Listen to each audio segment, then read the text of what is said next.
दिल के रोशन कर दिया तो मीना कर दिया बातिल से दबने वाली आसमानी बातिल से दबने वाली आसमानी जो कर कर चुका है तो देखा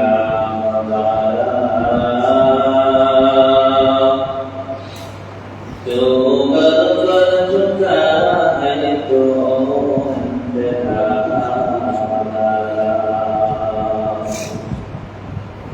अल्हम्दुलिल्लाह मुहम्मदुर रसूलुल्लाह शुक्र रब्बुल आलामीन व मुहम्मदुर मोहम्মদ করে আল্লাহ রাব্বুল আলামিন আশা করার তৌফিক দান করেছেন এজন্য সকল আনন্দের জবান করে সেই রবের নামে শুকর আদায় করে করি আলহামদুলিল্লাহ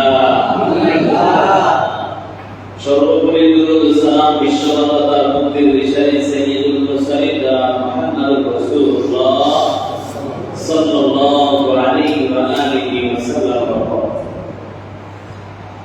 আজকে আমরা একটা বরকতময় দিন এক হলো জুমার দিন দ্বিতীয় হলো আমাদের দেশে আজকে তারিখ আলাদা এই বরকতময় দিনে আল্লাহ রাব্বুল আলামিন মসজিদে জুমার নামাজ আদায়ের উদ্দেশ্যে আসার সেই তৌফিক দিয়েছে আমার মতো আপনার মতো কত মানুষ এত রাস্তাঘাটে জুমার পড়ে নিজের কাজে ব্যস্ত সেই জন্য রবের দেওয়া জবান দ্বারা আমরা সকলে করি আলহামদুলিল্লাহ সর্বোপরি দুরূদ সালাম বিশ্ব মানবতার মুক্তির ঋষি সাইয়্যিদুল মুরসালিন জনাব মুহাম্মদুর রাসূলুল্লাহ সাল্লাল্লাহু আলাইহি ওয়া আলিহি ওয়াসাল্লাম যে আয়াত তেলাওয়াত করেছি পবিত্র কোরআনের সূরা আল-হাজর 37 নম্বর আয়াত তেলাওয়াত করেছি রাসূলুল্লাহ সাল্লাল্লাহু আলাইহি ওয়াসাল্লামের অসংখ্য হাদিস থেকে একটা হাদিস তেলাওয়াত করেছি আল্লাহ যদি তৌফিক দেয় আয়াত হাদিসের উপর আলোচনা করার চেষ্টা করব ইনশাআল্লাহ আমরা সকলে জানি আজকের আলোচনার বিষয়বস্তু হলো কুরবানি নিয়ে কুরবানির মাসলা মাসাইল গত সপ্তাহে কিছু আলোচনা করেছিলাম যদি আমরা তৌফিক দেয় সপ্তাহে কিছু আলোচনা করব ইনশাআল্লাহ আমাদের আগামীকালকে ঈদুল আযহা অর্থাৎ কুরবানির ঈদ এই কুরবানির অর্থ হলো আল্লাহ নৈকট্য অর্জন করা আল্লাহ নৈকট্য অর্জন করা আল্লাহ নৈকট্য কিভাবে অর্জন করব আল্লাহ তাআলা এক এক সময় এক একভাবে বান্দাকে সিস্টেম বাতলায় দিয়ে বোঝাচ্ছে যেভাবে এই সময় কাটতে আমি আপনাকে পাওয়া যাবে অধিকার আদায় সুবহানাল্লাহ সেই হিসাবে কুরবানি একটা বড় একটা ইবাদত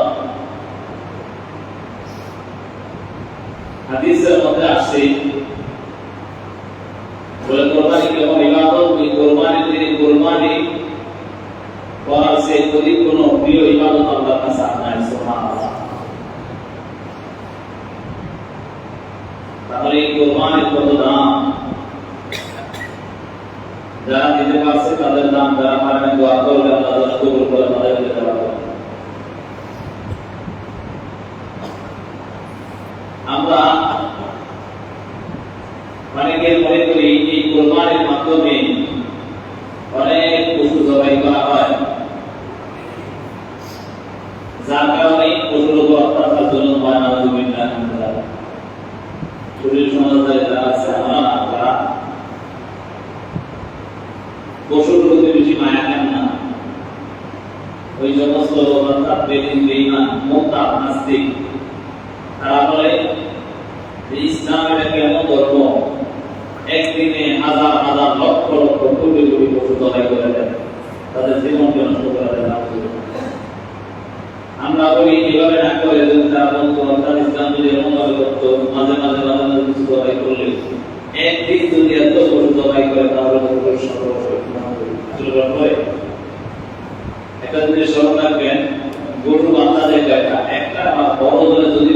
পশুর দুইটা নাকি মূলত কয়টা একটা বাচ্চা না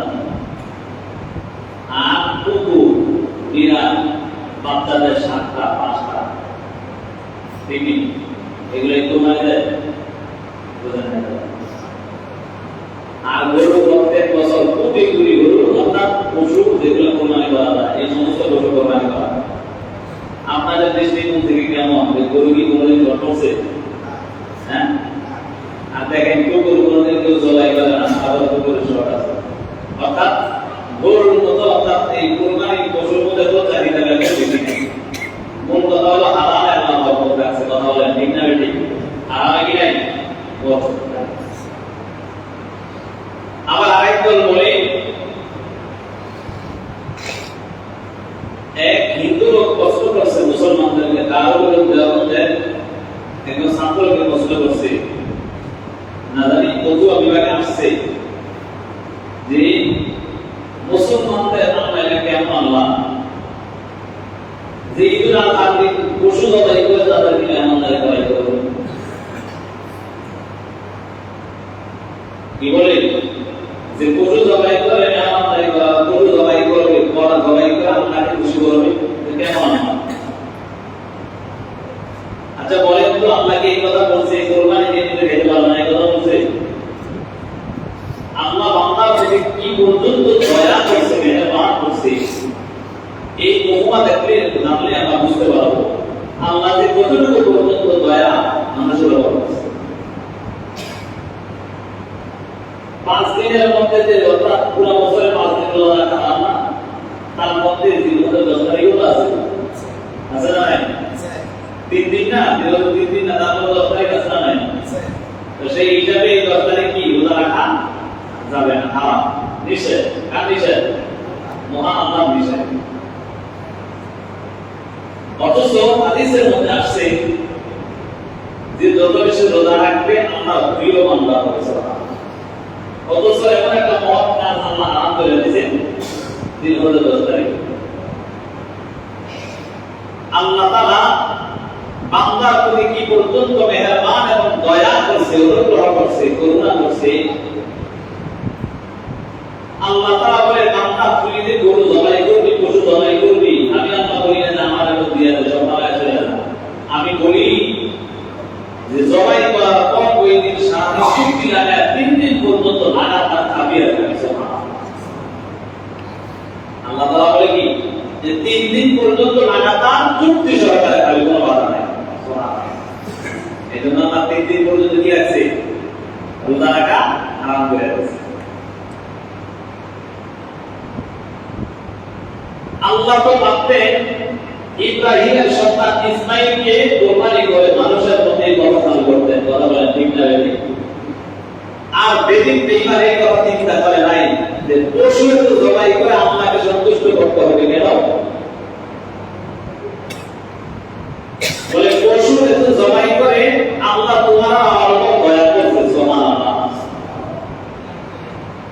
যদি এই পশুর জবাইয়ের কথা সালনা করতেন তাহলে প্রত্যেকের সন্তান কিংবা আত্মীয় স্বজন জবাই করতে হবে ঠিক না তাহলে আল্লাহ তাআলা এত বড় দয়া অনুগ্রহ করেছে এখানে কোনো যুক্তি চলে কথা বলেন যুক্তি চলে আর অনেকে বলে কোরবানির পশু প্রতীক হলো হত্যা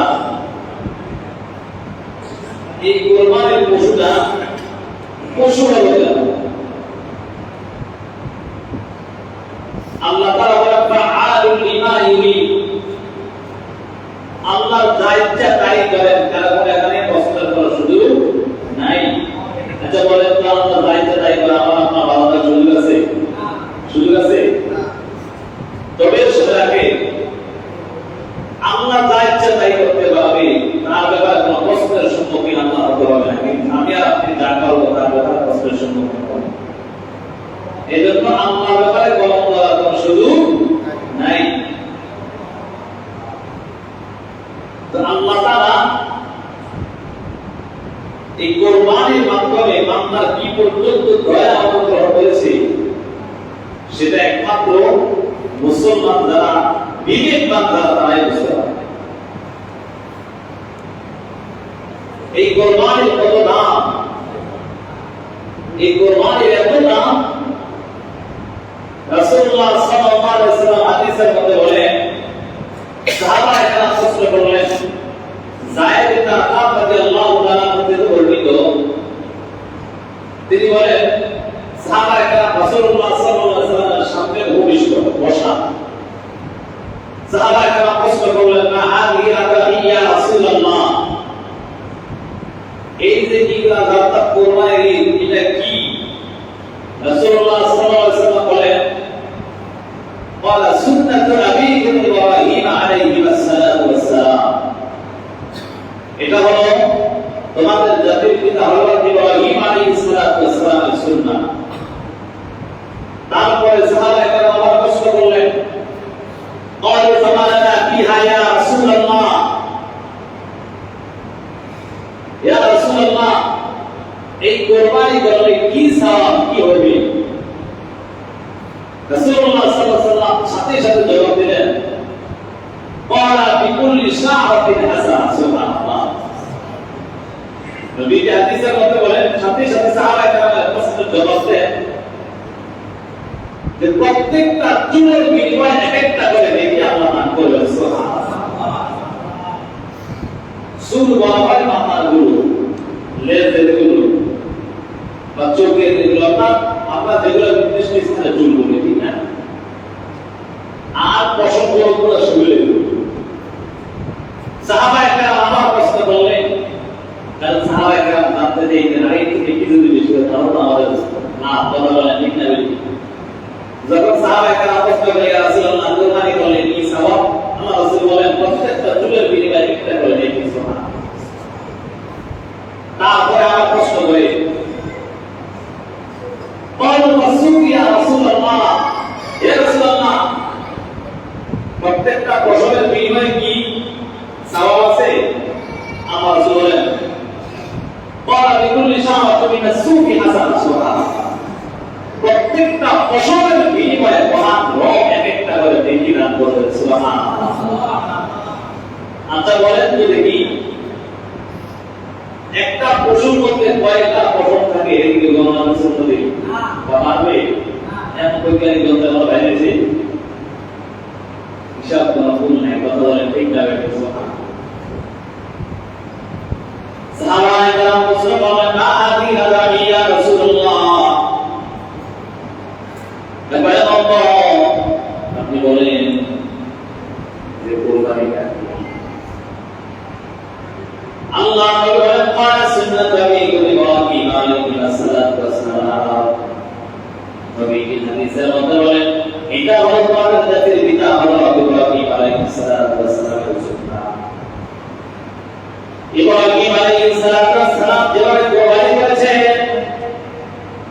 সেইভাবে তোমরা কুরবানি করবে তোমাদের পশু করবে যদি তোমরা তোমাদের পশুগুলোকে এভাবে কুরবানি করতে পারো তাহলে তোমরা কুরবান ইব্রাহিমের কুরবানি করবে সুবহানাল্লাহ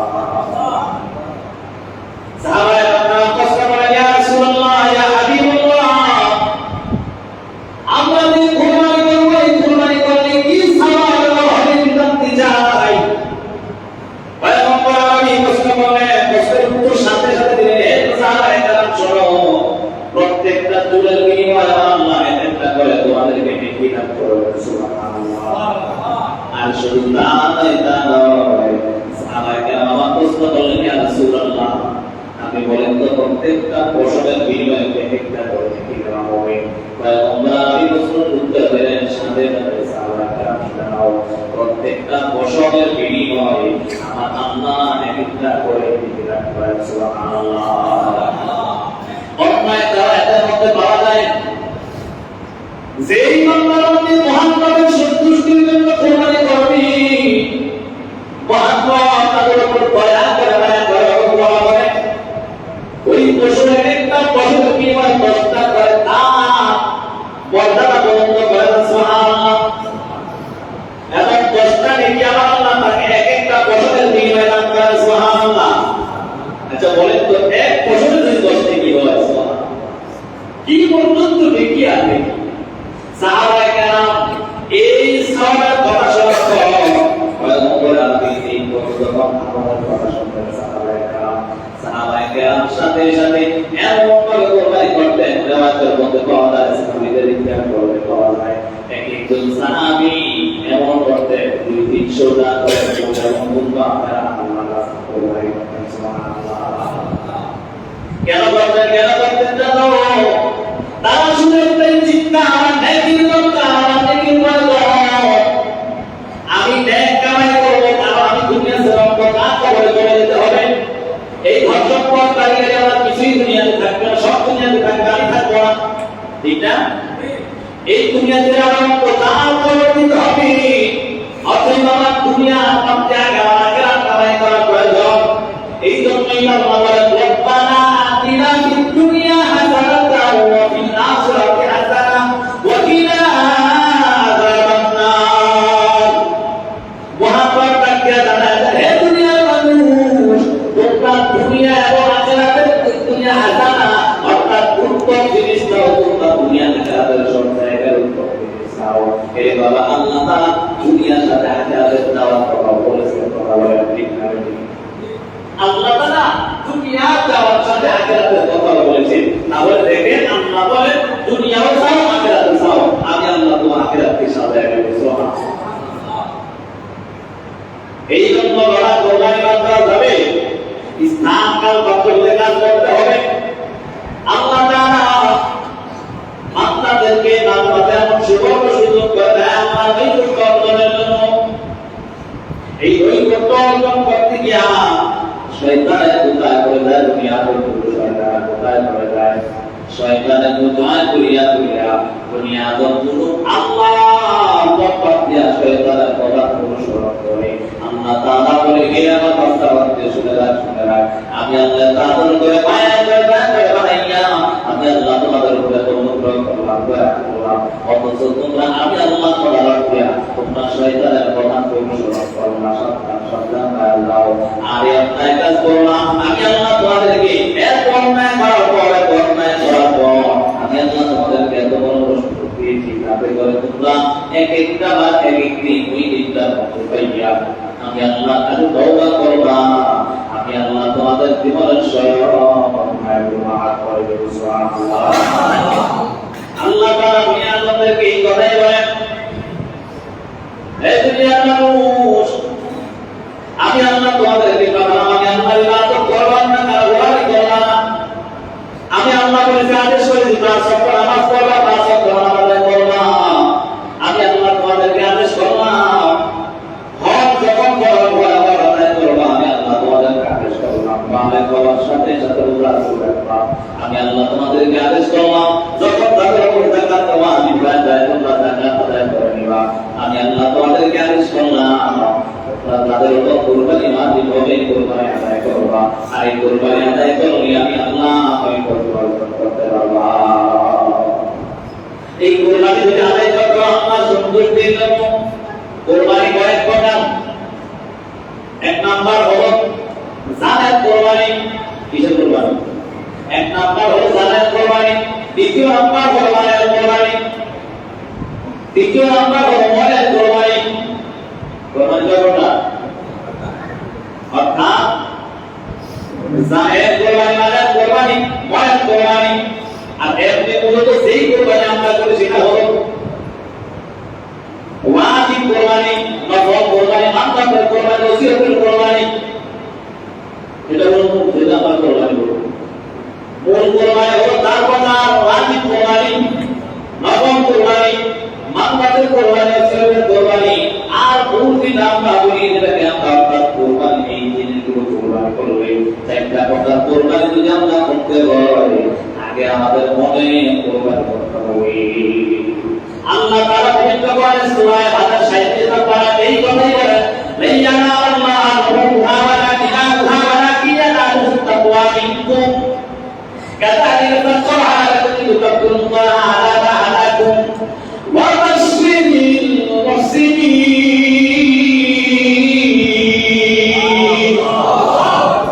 আল্লাহ লাইয়ানা আল্লাহু ওয়ালাকিন ইয়ানালুহু তাকওয়া মিনকুম। হে দুনিয়ার মানুষ, আমি আল্লাহ তোমাদের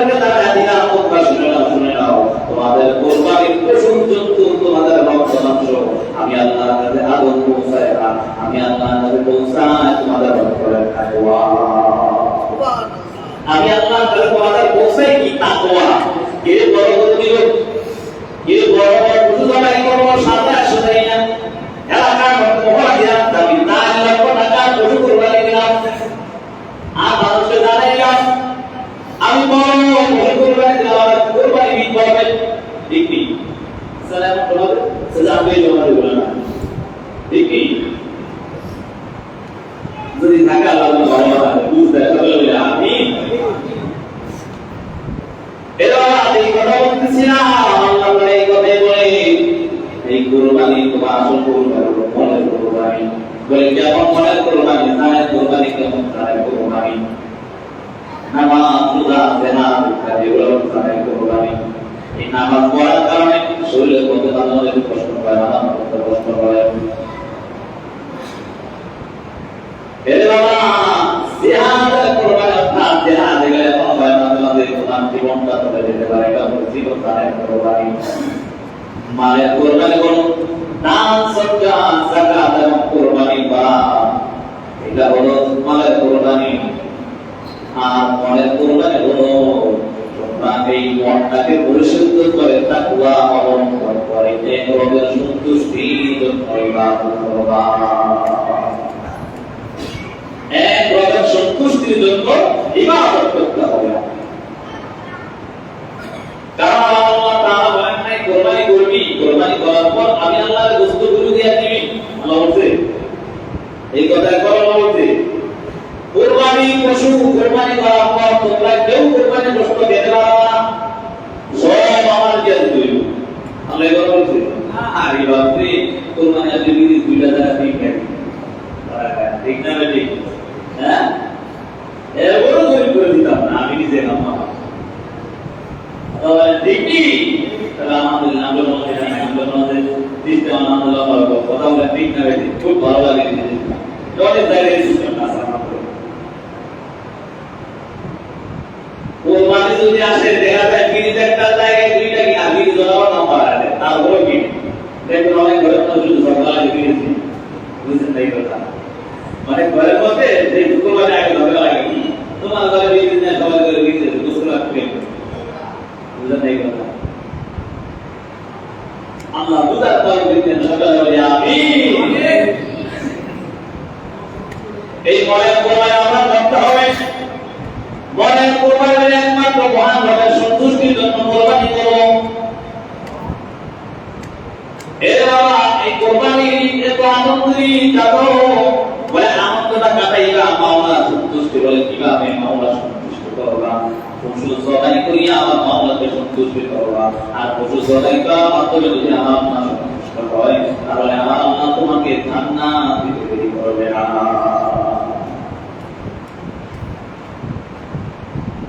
এবার আমাদের সামনে নিয়ে আসছে এই কোরবানির পশু জবাই করব কোরবানির কিছু মাসলা মাসাইল গত সপ্তাহে আলোচনা করেছিলাম তাহলে কোরবানির পর দিতে পারবে এগুলা সব বলার পর কিছু কিছু যেগুলা সামনে আলোচনা আছে সেটা হলো এই পশু আমরা জবাই করবো জবাইয়ের মাসলা মাসাইল আছে এই পশুকে কিভাবে কন্ট্রোল করবো তার মাসলা মাসাইল আছে এবং এই পশুর চামড়া কি করবো সেই ব্যাপারে মাসলা মাসাইল আছে এই কোরবানির পশু জবাইতে আমরা করি গত বছর দেখছিলাম আলহামদুলিল্লাহ জবাই নিজের পশু নিজে জবাই করার তবে মনে রাখতে হবে যে পারদর্শী তাকে জবাই করতে হবে বুঝলেন এই কথা এমন দেখলাম গতবার বছর নামাজ পড়ে না নিজের নামাজ পড়ে এই জবাই করে বুঝলেন না এই কোরবানি কার জন্য কার জন্য আল্লাহ নবীর জন্য এই লোক বদল নামাজ পড়ে না আমাদের বিড়িটা এখন যদি বিড়ি না এই কোরবানি করতে যাই কিন্তু সন্তুষ্টি কার জন্য আরে বাবা বুঝলে লাগে এই কথা বুঝলেন এই কথা তাহলে নিজের পশু নিজে জবাই করবে যদি না পারেন তাহলে যারা পারদর্শী তাদের দ্বারা করতে পারবে এই জবাইয়ের ব্যাপারে মাসআলা আছে যে আমরা জবাই করবো জবাই অনেক সময় দেখবেন অনেকে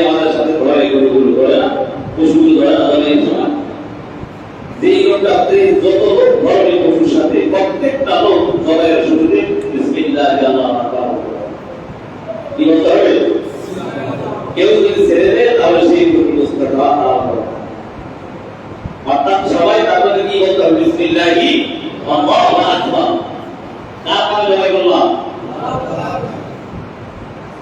না আবার কোন কারণ হবে বুঝতে মানে কি করে পশু সবাই আমাদের সাতটা তারা আগে বলে এগুলা পশু সবাই আমরা সবাই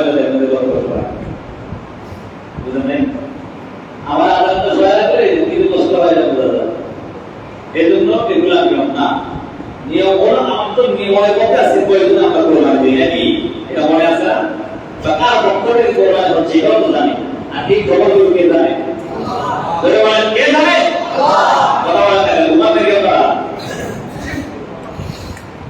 এই কোরবানি যে আমরা করতেছি এগুলা খবর কে জানে কার পক্ষ থেকে কোরবানি হচ্ছে এগুলা কে জানে আমার খাতা কলম নিয়ে লিগালিকা তারা বলতে হবে যেন এটাই নিয়ম যে আমি আমার পক্ষ থেকে কোরবানি হচ্ছে ভালো করতেছি নাকি এটাই বলতে কোরবানির স্থানে যে কোরবানি দিবে যার পক্ষ থেকে কোরবানি দিবে সে তার স্থানে সে যদি পারে জবাই করবে আর না হয় সেই স্থানে থাকবে সে এখন অনেক মা বোনরা কোরবানি করে তার পক্ষ থেকে কোরবানি করে কিন্তু সে তার পর্দা ব্যাকআপ করবে কোরবানি গায়ে আসতে পারবে না কোরবানি গায়ে সে তার পর্দা ব্যাকআপ ঘটিয়ে তারপর কোরবানি গায়ে আসতে পারবে না তার জন্য না আসাই উত্তম আরেক কাজ করে কি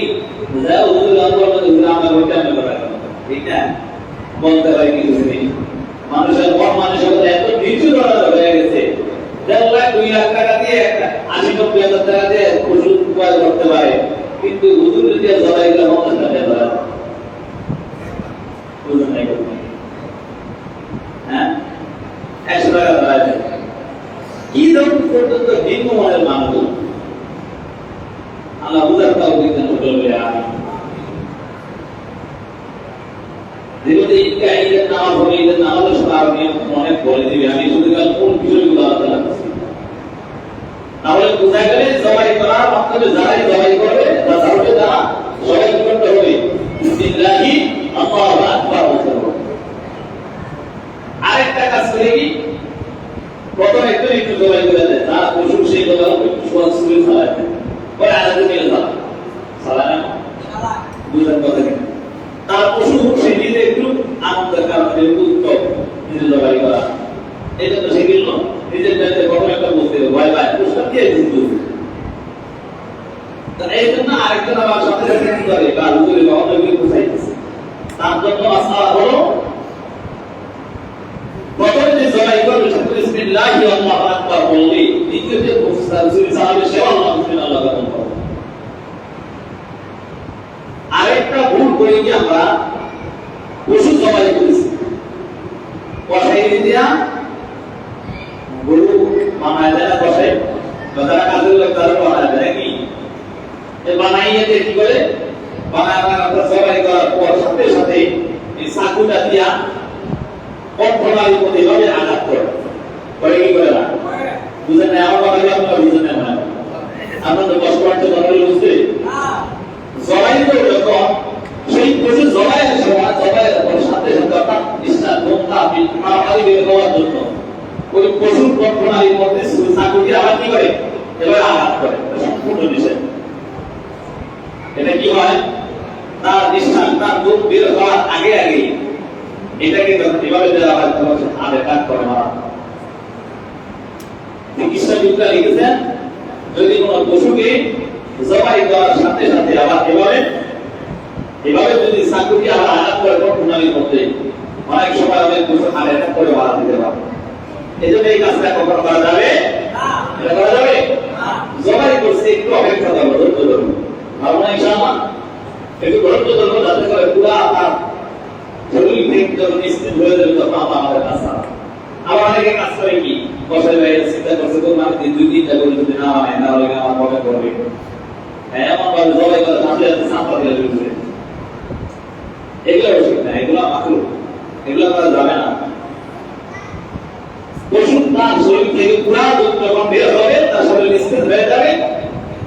করবে তখন সে কি করবে তার কার্যক্রম আরম্ভ করবে। এই পশুর পুষ্টের ভাগ বন্টন কিভাবে হবে? বন্টন হবে তিনটা। কয়টা? উত্তম হলো কয়টা বন্টন করা? উত্তম হলো তিনটা বন্টন করা। আর আপনি যদি আসে সব খেলে এইটা কোনো ভাবনা করে উত্তম না। তিনটা ভাগের মধ্যে একটা হলো নিজের জন্য, আরেকটা আত্মীয় স্বজনের জন্য, আরেকটা হলো গরিব মিসকিন এতিম অর্থাৎ যারা পাওনা তাদেরকে। তা আলহামদুলিল্লাহ আমাদের দেশে সিস্টেমটা হলো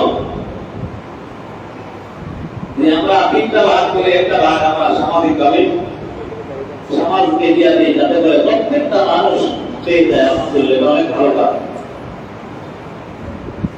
এই কাজটা চাইলে ইনশাআল্লাহ সব সময় অব্যাহত থাকবে, পারবেন ইনশাআল্লাহ। প্রত্যেকটা মানুষ কেউ খালি না থাকে। অনেক সময় এমন হয় আমি বড় পশু কোরবানি দিলাম, আমার 500 করতে করে আগে আধা নাই।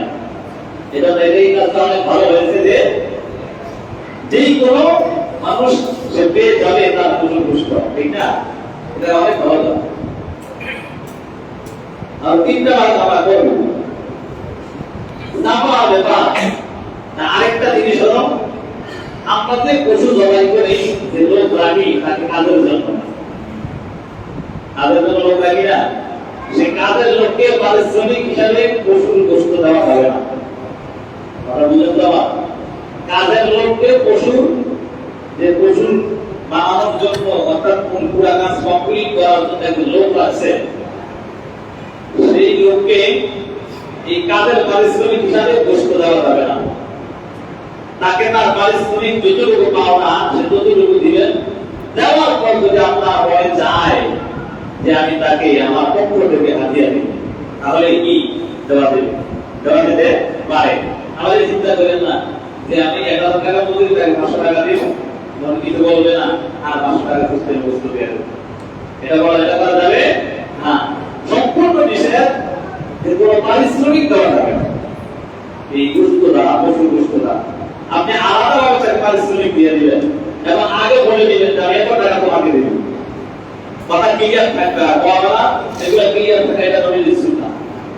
আপনি যেই কোনো কাজ করবেন তার আগে কথা সবকিছু ক্লিয়ার থাকবে। ক্লিয়ার রাখলে দেখা গেছে আপনার যত সুবিধা হবে। এটা কথা আছে না, আগে চিন্তা করে মিষ্টি ভালো নাকি? আগে মিষ্টি পরে চিন্তা ভালো না।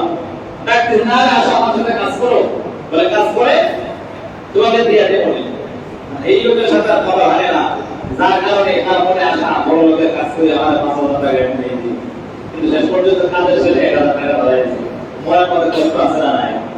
বুঝে যাওয়ার কথা বুঝে যে সে তার বাড়ির কথা আশা ছিল কত?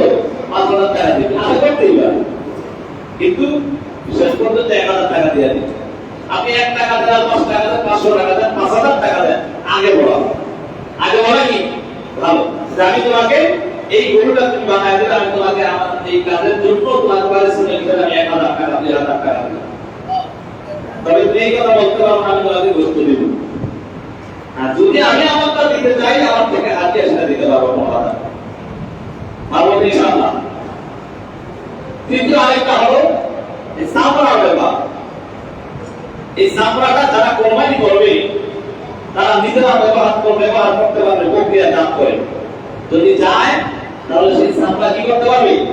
ব্যবহার করতে পারবে।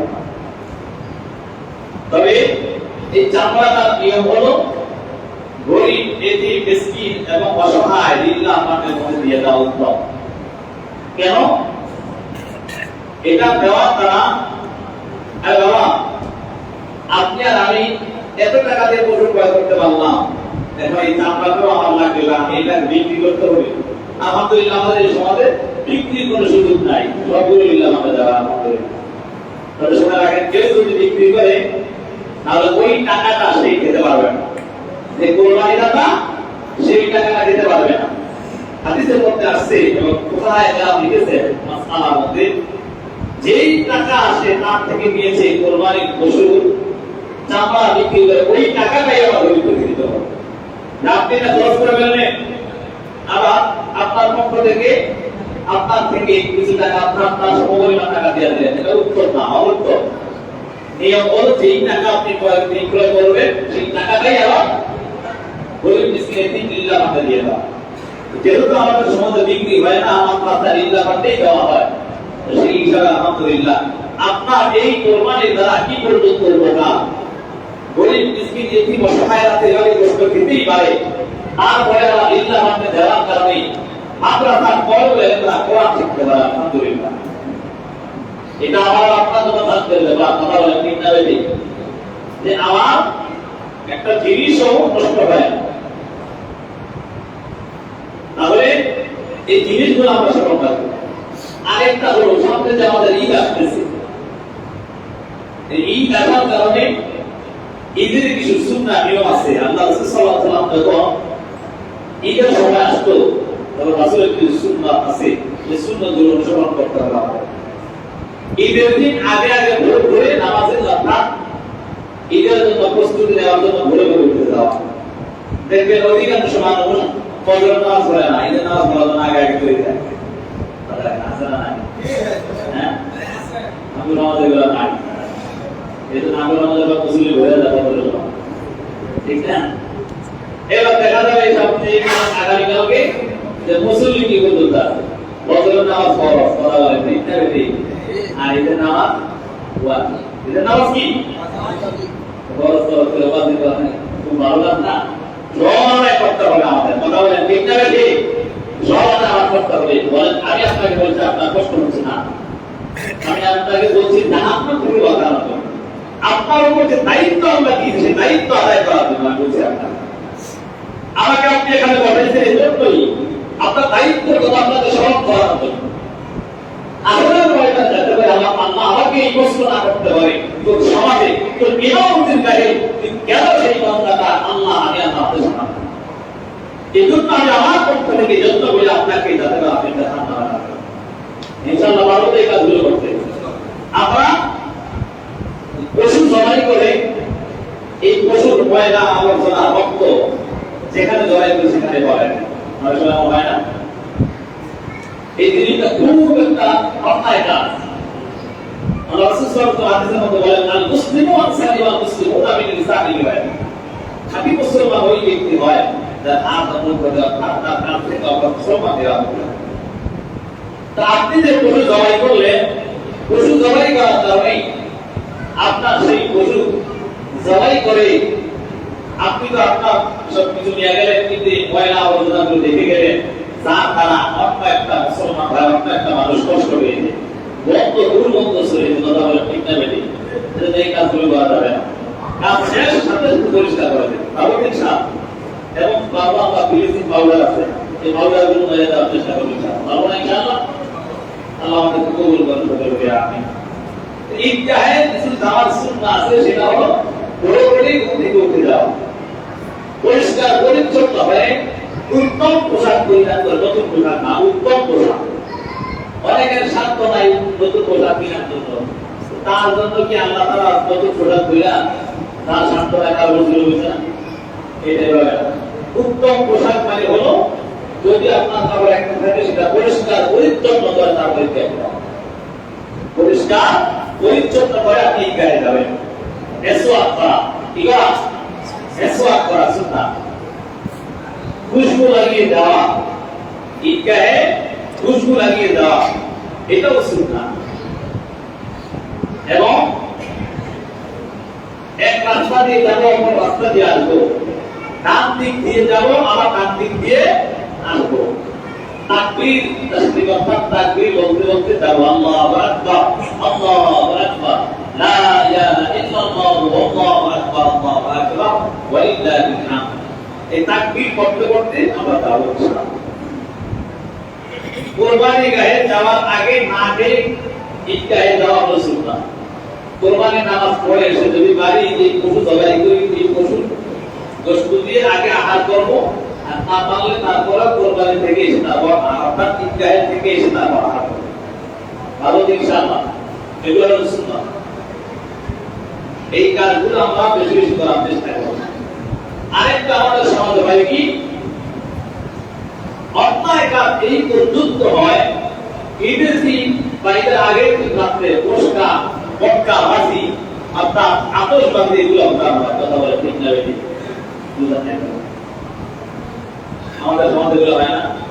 ছোট ছোট বাচ্চারা করে, যুবক সন্তানরা করে, কেন করে তারা বুঝে কি তারা বুঝে না, বা বুঝলেও তারা সেটা ঢোকায় করে কথা বলে ঠিক না বেঠিক? এটা অনেক বড় মারাত্মক অন্যায় একটা। মিস্টার ইবলিস আমাকে বন্ধু ঠিক না? শয়তান কি আমাকে বন্ধু নেই? ওয়ালা তাত্তাবি'উ খুতুওয়াতিশ শাইতান ইন্নাহু লাকুম আদুউন। আল্লাহ তাআলা বলেন তোমরা শয়তানের কথা অনুসরণ করো না। কেন করো না জানো? কারণ তারা হলো তোমার আমার প্রকাশ্য শত্রুর জন্য শয়তানের কথা অনুসরণ করে। এই মিস্টার ইবলিস ঈদের দিন যেমন যেন চিৎকার করে করে কান্না করে, শয়তানের শয়তান সে চিৎকার করে ঈদের দিন কান্না করে, চিৎকার করে করে কান্না করে। কান্না করার কারণে ইবলিসের যারা যারা তাদের সাথী বর্গ যারা আছে সবাই তো ঘুরে আসে। আচ্ছা বলেন তো আপনার নেতা যদি কিছু হয় আপনারা তার সাথে তার ধরে ধরে না? ইবলিসের শয়তান এমন করে চিৎকার করে কান্না করে, কান্না করার কারণে ইবলিসের সাথী বর্গ আসিয়া বলে আমাদের সন্তান আপনি কেন চিৎকার করে কান্না করেন? ইবলিস ডাক দিয়া বলি এই আমার সাথী বর্গরা আমি আমার জীবনটা দেয়া পর্যন্ত দুনিয়ার মধ্যে ধোকায় ধোকায় পাড়ায় পাড়ায় ফিরে ফিরে ধোকায় ধোকায় আমি তাদেরকে জাহান্নামে দেখে ফেলে দিয়েছি নিক্ষেপ করে। কিন্তু আজকে তাকাইলে দেখলাম উম্মতি মুহাম্মদীরা এমন ভাবে ঈদের দিন আল্লাহ তাআলা কান্না করার কারণে আমার আল্লাহ তার জীবনের সব অন্যায় ক্ষমা করে দিয়েছে। হাদিসের মধ্যে আসছে ইবলিস কান্নায় এমন চিৎকার করছে, সাহাবায়ে কেরামরা ইবলিসের সাথী বর্গ এসে বলে হে আমাদের সন্তান আপনি কেন কান্না করেন? কি আপনার থেকে এমন কোন কাজের কারণে আপনি কান্না করছেন? বা জমিন থেকে এমন কোন কাজ হয়েছে যার কারণে আপনি কান্না করছেন?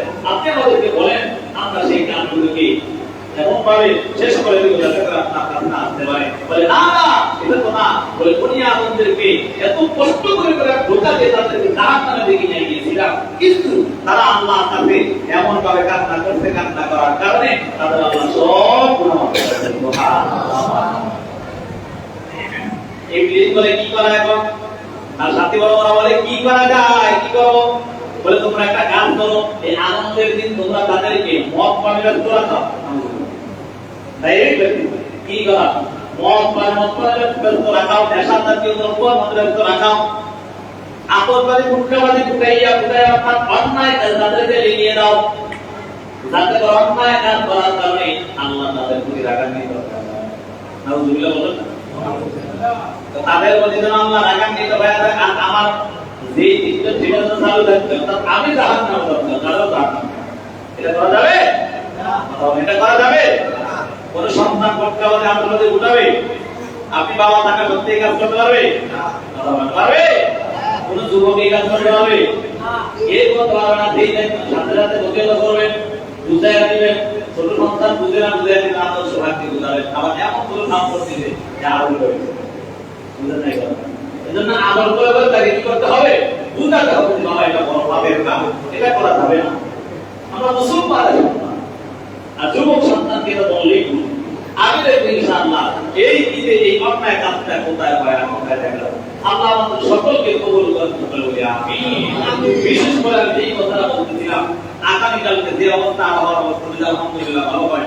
আমাদের ঈদগাহ ঈদের নামাজ আগামীকাল সকাল 7:30টায় অনুষ্ঠিত হবে ইনশাআল্লাহ, সকাল 7:30টায়। তবে আপনাদের কাছে আবদার থাকবে, অনুরোধ থাকবে, যেটা হলো আপনারা জানেন সকলে ঈদগাহের প্রচুর ব্যয়বহুল কাজ খরচ করতেছে, তাদের কাজ এমনভাবে করতেছে আলহামদুলিল্লাহ মানুষ এখন অনেক মানুষ সেখানে ধরবে, কারণ সেখানে এখন পাল ভরা অনেক জায়গা করছে আলহামদুলিল্লাহ। এই জন্য যারা করছে তাদেরকে ধন্যবাদ দিই, যারা সহযোগিতা করছে তাদেরকে ধন্যবাদ দিই। বিশেষ করে এটা বলার উদ্দেশ্যটা হলো যদি আলহামদুলিল্লাহ আবহাওয়া ভালো থাকে, ঈদগাহে যদি আমরা নামাজ পড়তে পারি সকলে ইনশাআল্লাহ কিছু কিছু হলেও আমরা টাকা পয়সা নিয়ে যাবো, ঈদগাহে দান করাতে পারবো ইনশাআল্লাহ। আল্লাহ তাআলা আমাদের সকলকে কবুল করেন। এই কথাগুলো বললাম, সর্বপ্রথম আমাকে আমল করার তৌফিক দান করুন, তারপর সকলকে আমল করার